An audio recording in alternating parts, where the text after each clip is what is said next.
সম্মানিত দর্শক এবং শ্রোতাবৃন্দ, আমি যশোরী আপনাদের সকলকে জানাই আসসালামু আলাইকুম রহমতুল্লাহ।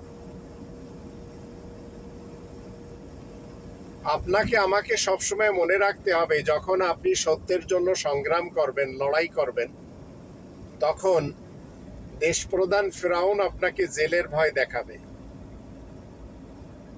আপনাকে মৃত্যুর ভয় দেখাবে।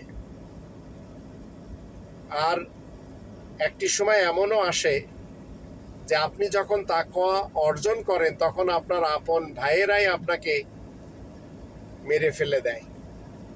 আর এটি আমি আমার আপন মায়ের পেটের ভাই বোনদেরকে দেখতে পাচ্ছি। তারা আমার জান নেওয়ার জন্য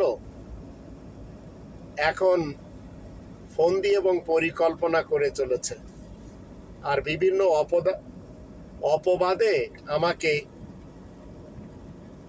আখ্যায়িত করছে। আমার রেজিস্ট্রি করা জায়গা জমি, যার কাগজপত্র আমার কাছে, তারা কিনা জোর জবর দখল করে খাচ্ছে, তাতে একটু তাদের মনে বাধা দিচ্ছে না, তাদের বিবেকে বাধা দিচ্ছে না।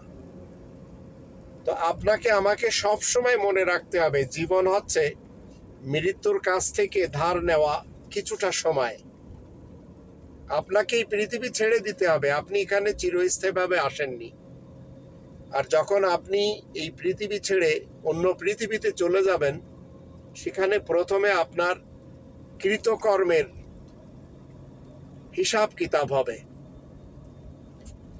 আর সেই হিসাব যদি আপনি ভালোভাবে না দিতে পারেন, তাহলে আপনি যদি স্বর্গের আশা করেন, সেটি আপনার জন্য অন্তত ঠিক হবে না। তাই আসুন আমরা যেন কাউকে না ঠকাই, আবার আমরা যেন জুলুম নির্যাতন করে অপরাধী না হই।